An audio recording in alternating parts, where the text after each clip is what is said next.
It was on July 19th of 2017 when the Sonic the Hedgehog Twitter account would announce that they'd be ending their partnership with Archie, but that this is not the end of Sonic Comics as a whole. Not long after, on July 21st, the IDW publishing Twitter account had announced that they were the ones who had obtained the Sonic the Hedgehog license, and that they'd be the ones publishing Sonic Comics starting 2018. Hello everybody, my name is Jules Prime, and today I have gathered a bunch of Sonic IDW facts from issues 1 to 12 that I will be sharing with you in this video. And right before we get started, there is something I'd like to say. I do plan on making this a bit of a series on my channel. Each video will contain a set of 12 issues and one annual. So yes, I will be covering the annual in this video. Also, as to not interrupt the flow of the video, I will be making a separate video on the Tangle and Whisper series, along with the characters of IDW. But without further ado, let's get into the video. On February 13th of 2018, Tracy Yardley had stated he had finished the pencils for issue 1 of the comic. He even described some of the scenes as being challenging. Ian Flynn jokingly replies that had he known he was doing the pencils, he would have made them even harder. Also thought I'd mention that Evan Stanley said that she had almost finished the pencils for issue 4 at this time. But moving on to something a bit more interesting. Issue 1 of Sonic IDW has 16 alternate covers, which is more than any other Sonic comic it's ever had, with the previous record holder being Sonic Universe issue 75, which had a total of 9 different covers. However, on technicality, you could say that Sonic IDW issue 1 is actually at 17 different cover variants. That is if you want to count the version of issue 1 that was given out at the Halloween Comic Fest. However, it is just a slightly edited version of the RIC cover. Cover A is actually part 1 of 4 connecting cover artworks. Also, Sonic and Tails are both featured in Emerald Hill Zone. This is referencing the fact that Tails had made his debut in Sonic the Hedgehog 2 and is also making his comic debut in this issue. Also, in this cover, Sonic is holding up one finger, symbolizing that this is issue 1 of the comic. Moving on to cover B, it was accidentally mislabeled as cover A until eventually being fixed in the final release. The RIA cover variant is for every 10 issues ordered, retailers would receive one RIA cover variant. A similar format was followed for the RIB cover since it was every 1 in 25 issues ordered, and the RIC cover variant is for 1 in every 100 issues ordered. The Diamond Retailer variant was given out as a part of a thank you pack for those who had attended the Diamond Retailer Summit.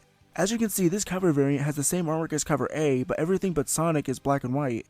This cover variant came as a retailer exclusive. It came with the IDW Sonic the Hedgehog Crash Course board game that was exclusively sold at GameStop, so I guess you can either call this one the Crash Course variant or the GameStop variant. It's also just a recolored version of the RIC cover. The More Fun Games variant, as it's known by, was exclusively sold at More Fun Comics and Games. The Spencer's variant was actually given out to celebrate Free Comic Book Day. In order to get it, you had to get this t-shirt that had the cover B artwork of issue 2 on it, and apparently the t-shirts that you had to buy were in very limited supply, which shouldn't be really surprising since it was given out only for one day. The Superstar variant was a convention exclusive given out to VIP ticket holders at Tidewater Comic Con. Also, this cover features an upgraded version of the Archie Sonic the Hedgehog issue 272 cover artwork. According to the artist, they were happy that they were able to make a refreshed version as they thought the original had multiple errors. Now I don't want to be that guy, but I do still see multiple errors in this cover. Like starting with Sonic, I feel like the strap on his shoe is way too bulky and needs to be more thinner. This was also in the original artwork, so I don't know why they didn't change it. Also, I feel like Sonic's shoe covers up a little too much for my liking. I also think there's a pretty big problem with Tails, especially when you look at his face. I honestly think his forehead is a little too big, and I feel like his ears are too small. I also don't like the fact that Tails doesn't have a centered mouth. Now I know there's official artwork portraying Tails with a side mouth, I just don't like the version of Tails they drew with a side mouth. Also, on a minor note, I do feel like Tails' tails in the back are just a little too small. And when we move on to Knuckles, I feel like his leg is just really long for some reason. Like, if you look at his leg compared to his other one, and the fact that like his knee is all the way down here, it just doesn't look good. Speaking of which, why is Knuckles even in this cover? He's not even in the actual issue itself, he's only briefly mentioned. I don't see why there was actually a need to put him on the cover. Although complaints aside, this is all just my opinion, and I still think that the cover overall still looks pretty good. Moving on to the C2E2 variant, this is a variant that you can get at the IDW booth at C2E2. It also features a partially grayed version of cover B's artwork. The WonderCon variant was given away at WonderCon at the IDW booth, and this was actually the first ever release of the IDW comic as it was released 12 days ahead of schedule. It also features the same cover artwork as cover B, but everything but Sonic is in black and white.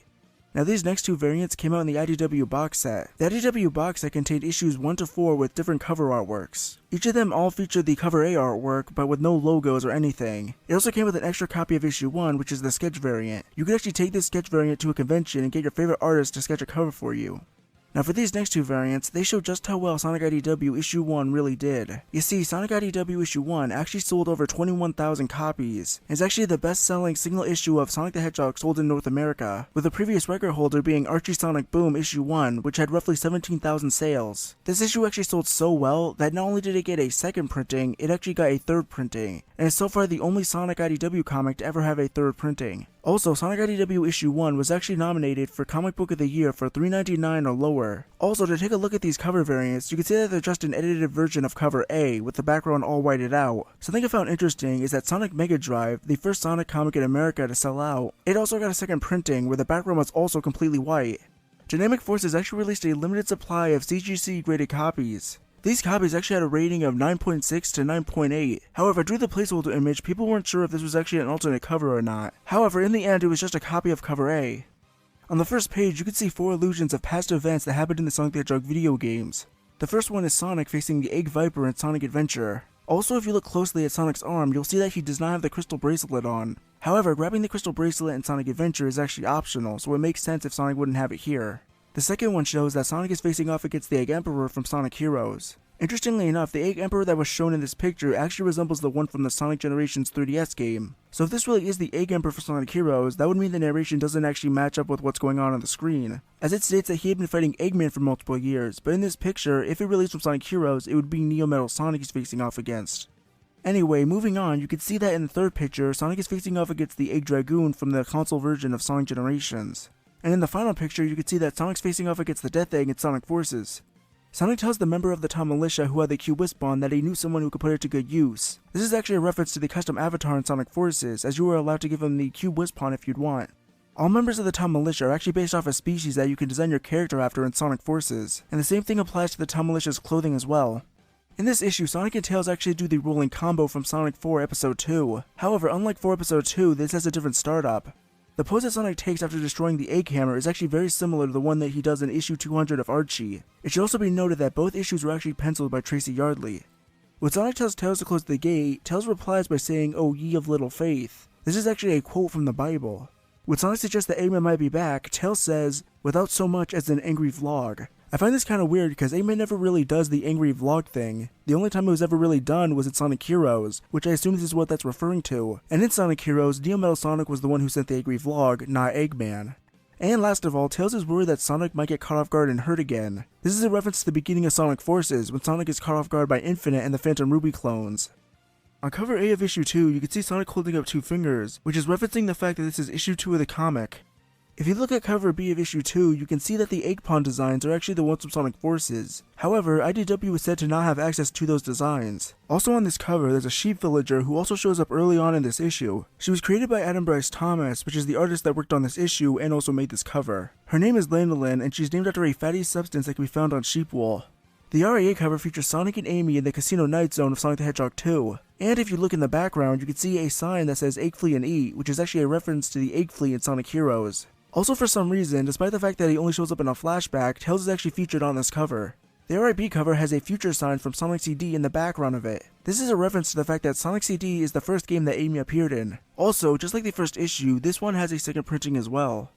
Just like Lanolin, this little rabbit character is also a character created by Adam Bryce Thomas. Her name is Meringue, but according to Adam Bryce Thomas, you could also just call her Mary. This random villager has a very similar hairstyle to Blaze the Cat. In this issue, you can see a character wielding a pink Wisp-Pawn. It's unclear what type of Wisp-Pawn this really is, but later on in the issue you can see that they're shooting lasers out of it. Also, if you look at this character on the roof, you can see there's a dark blue variant of this Wisp-Pawn. The Egg-Pawns in this issue mistakenly have 3 fingers rather than having 4 of them. Sonic and Amy team up to do a special move known as the Croquet Bomber. This is similar to the Croquet Special in the Archie comics, or the Fastball in Sonic Chronicles. Towards the end of the issue, Sonic says the quote, "living by my way, my own way." This is referencing Sonic's theme song from Sonic Adventure called It Doesn't Matter. At the very ending of the issue, it says, "Next time, knock knock it's Knuckles." Knock knock it's Knuckles is actually a reference to Knuckles' theme song in Sonic Adventure called Unknown From Me. Knuckles debuting and teaming up with Sonic in issue 3 of IDW seems to be a reference to Sonic 3 and Knuckles. Tails appears on the RAA cover of issue 3 despite the fact that he's only briefly mentioned in the comic. Also, like the other 2 issues that came before it, this issue also sold out and had a second printing. The egg pawns shown in the flashback of this issue actually have the same design as the ones in Sonic Forces, even though, like previously stated, they do not have access to use those designs. Also, they have the same color scheme as the original egg pawns. Jennifer Hernandez, who is the artist of this issue, actually put some of her OCs in the background. The name of those OCs are actually Crystal, Jade, Ruby, Emerald, and Sapphire. Also, Jennifer Hernandez designed the dog Gatekeeper after her own dog. Interestingly enough, Crystal had actually already shown up in issue 260 of the Archie Sonic the Hedgehog comic series, and Emerald and Jade also showed up in issue 282 of the Archie comic series. Knuckles said just before Tails went solo, he gave us the cipher to the Whist language. This seems to be referencing the fact that it was stated in Sonic Forces that Tails had lost it. Upon seeing how Rough and Tumble act, Sonic compares them to the Hooligans. The Hooligans are actually a group from the Sonic the Hedgehog comic series, with the members consisting of Knack the Weasel, Bark the Polar Bear, and Bean the Dynamite. The little flashback of Sonic high-fiving Yacker is actually from the ending scene in Sonic Colors. However, the pose that Sonic is making is slightly different. Also in this scene, Sonic was mistakenly drawn without a buckle on his shoe. Something that I just wanted to point out is that the characters that show up in the connecting cover artworks are in the same order as when they debuted in the Sonic the Hedgehog franchise. But not only that, because it appears that the bandits that show up on each cover of the issue also show up in the order in which they appear in Emerald Hill Zone. Although issue 4 doesn't have any enemies on it, you could make the connection that Eggman does show up at the end of this issue, and he also shows up at the very end of Emerald Hill Zone, although I feel that might be a stretch. Although, while we're still on the topic, like I previously mentioned in issue 1, Sonic's holding up one finger to symbolize that it's issue 1, and in issue 2 he's holding up two fingers to symbolize that it's issue 2. However, it gets a little weird when you try doing the same thing for issues 3 and 4. You see, despite the fact that it's issue 3 of the comic, Sonic can be seen holding up 4 fingers. However, if you go to issue 4, you can see that Sonic's technically holding up 5 fingers, but since one of Sonic's fingers are being covered up by his ear, you can technically say that he's holding up 4 fingers in this issue, which could symbolize the fact that it's issue 4. So I find it kind of strange that in issue 3, Sonic's holding up 4 fingers despite the fact that it's issue 3. The RIB cover of issue 4 uses the same copy as the placeholder that was used on Dynamic Forces. And since Tails shows up on this cover, that means he shows up on at least one cover in each of the issues in the Fallout arc. Unlike the first 3 issues, the second printing artwork for issue 4 actually features original artwork. However, there was an exclusive Sega Shop variant that was sold with a t-shirt that features the design of the previous 3 second printing covers. In this issue, the Hover Wisp Pawn was mistakenly colored red rather than being green. The pose that Blaze makes upon appearing is actually very similar to this 3D render of her from the Sonic channel. When Sonic falls out of the Buzz Bomber ship, you can see rings, flickies, and chaos emeralds flying around his head. Sonic mentions that Blaze is 7 months too late, which means that the events of IDW took place 1 month after the events of Sonic Forces. Sonic mentions how Eggman locked him up and tried to take over the world before his friends came and saved him. This is a reference to the early events that took place in Sonic Forces. On page 11, you can actually see these 3 strange shapes on the pavement. Evan Stanley revealed that this is the logo of her animation/illustration student group that she was a part of in college. She also said it was traditional for alumni to hide the logo and things that they were working on. At the very end of issue 4, it features a message from Ian Flynn. He basically says that he had a blast writing for these past 4 issues and is excited for the future of this comic. Issue 5 is the first Sonic comic to be released on a monthly schedule, unlike the first 4 issues which were released on a weekly schedule. This is the first issue to show the recap page, which shows previous panels of past events that had happened in the comic. It's also the first issue to contain a roll call page, which is basically a page that tells you the characters that will be showing up in this issue. The name icons that show up whenever a character is introduced is styled after the Sonic Adventure promotional artwork. The giant snake that you see Vector struggling with is actually very similar to the one that Sonic encountered in Luminous Forest. The robot that SB was spying on is actually very similar in design to Zero from Sonic Adventure. The robot's name is E106 Ida, implying that it's part of the E100 series. Also, E106 Ida actually has a counterpart of the same name in the Archie continuity, albeit he has a different appearance. And in the final panel, you can see Charmy riding a motorbug similar to how the Heavy Rider rode one in Sonic Mania. The color scheme of Eggman/Mr. Tinker's clothing is actually based off of the original concept artwork for Sonic the Hedgehog. When Sonic tries to jog Eggman's memories, he actually brings up 3 things that happened in the past Sonic games. He references the lost text from Sonic Lost World, he references the Space Colony art from Sonic Adventure 2, he also references the Death Egg from Sonic the Hedgehog 2, or more recently, Sonic Forces. After that, it shows a brief flashback of things that had happened in the previous Sonic games, like the ending section of the Egg Viper boss fight from Sonic Adventure, the Eclipse Cannon destroying part of the moon in Sonic Adventure 2, Sonic confronting the upgraded version of the Time Eater in Sonic Generations, and lastly, Eggman firing the Chaos Energy Cannon in Sonic Unleashed. When Eggman was found unconscious, he had cubes flying around his head similar to the ones that Infinite uses in Sonic Forces. Issue 6 of IDW was going to get released 1 week earlier, but got delayed due to errors in the IDW printing schedule. The A cover artwork is actually based off of this panel from Sonic Universe issue 54, where Sonic and Metal Sonic are charging at each other, and this panel itself is actually referencing this artwork from Sonic CD. Tracy Yardley said that the cover B artwork is actually based off of the 1997 movie poster for Face Off. Eggman saying, "But I'm just your friendly neighborhood handyman," is a reference to Spider-Man's phrase, "I'm just your friendly neighborhood Spider-Man." Sonic mentions how Eggman helped try to save the world from being destroyed in Sonic Adventure 2. Despite the fact that this panel is depicting Sonic Adventure 2, none of the characters are wearing upgrades that they would be wearing at that point in the story. Sonic also brings up the time that Eggman helped fight back against the Black Arms and Shadow the Hedgehog. In this panel, when Shadow runs away from Sonic before he can finish his sentence, he says the phrase "nerds." Nerds is actually a phrase that Ian Flynn himself actually uses.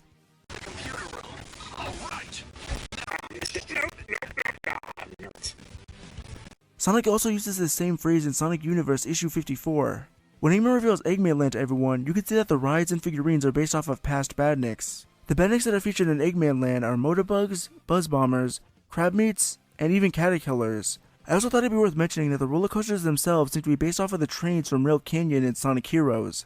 If you attended 2018 San Diego Comic-Con, you can actually get issue 7 almost a week before the official release. A matter of fact, you can actually get 3 different cover variants from that event. The first variant was given out at the IDW booth at San Diego Comic-Con. The second one was given out at the Diamond Previews booth. And the final one was given out as a gift to those who had attended the Diamond Previews retailer launch. Also, this cover has the same exact artwork as the RI cover variant, except it has a foil Sonic the Hedgehog logo on it. This is the first ever time a Sonic the Hedgehog comic has been released with a foil cover. Also, out of all 6 of the variants, the RI cover variant is the only one not to have a foil cover for it. Also, the earlier version of this artwork actually both featured Eggman with a Metal Sonic looking eye. This is seemingly reference that Neo Metal Sonic was disguised as Eggman, however both covers were eventually changed in the final release.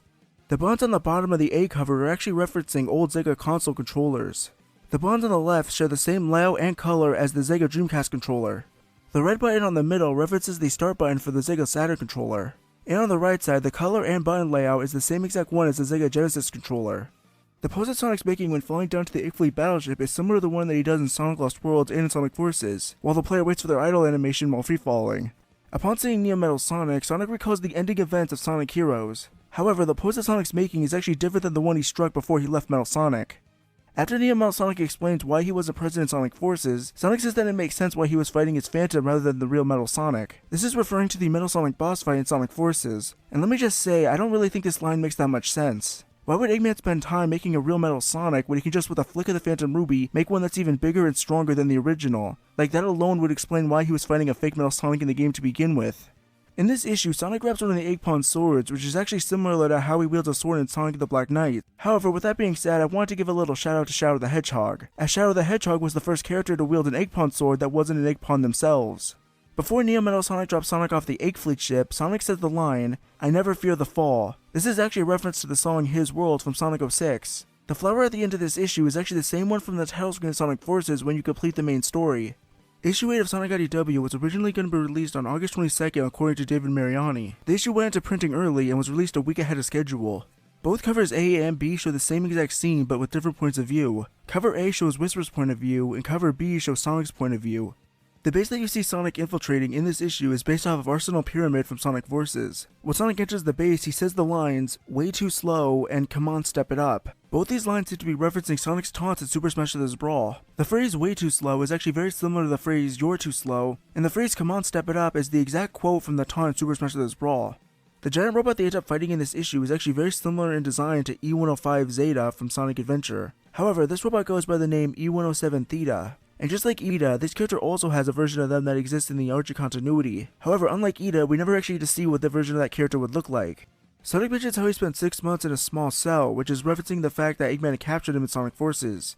The cover B artwork for issue 9 is actually done in the style of a propaganda poster. Also, Tristan Yarley released a version of this artwork that you could actually buy from him. This version removes Silver and Blaze and replaces them with Charmy, Vector, SBO, Cream, Big, and Omega. Also, instead of holding Angel Island in this artwork, he's holding the world. He did this to give it more of a Sonic Heroes vibe. Unfortunately, the link no longer works, however I was able to find a picture of the artwork.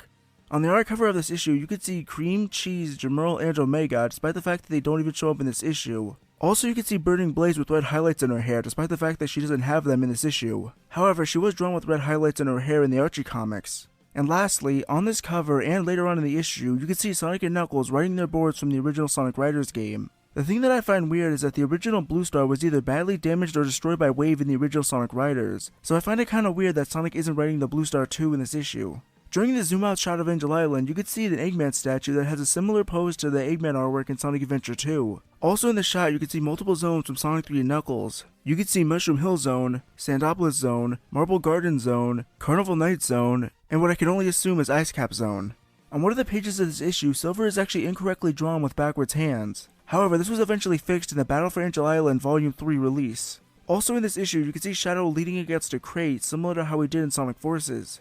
The battleship that Sonic and friends are in is actually very similar to the one that shows up in the background of Capital City in Sonic Forces. Before Blaze jumps off the battleship, she reminds herself not to think of how high up she is. This is a reference to the fact that she's afraid of heights, as stated in Sonic Rush and Sonic Rush Adventure. When Blaze transforms into Burning Blaze, she strikes a pose similar to the one that she did on the regular cover of Sonic Universe issue 58. The way that Charmy carries Vector and Espio when exiting the battleship is very similar to how he does in Sonic Heroes. When Legbombs are being attacked, one of them is shown with an exclamation mark above their head. This is referencing Sonic Heroes. When an enemy would spot you, they'd have an exclamation mark above their head. In this issue, Neo Metal Sonic says the lines, "One by one, they'll all become a black mark on the floor," and he also says, "Show me what you're made of." Both lines are from his theme song in Sonic Heroes called What I'm Made Of. Neo Metal Sonic turns super by using the Master Emerald, similar to how Mecha Sonic did in Sonic 3 and Knuckles. Issue 10 was originally going to be released on August 24th, but was delayed to the 31st, which was actually going to be the original release date for the Team Sonic Racing one-shot comic. The art cover artwork for this issue is actually a reference to the title screen of Sonic and Knuckles.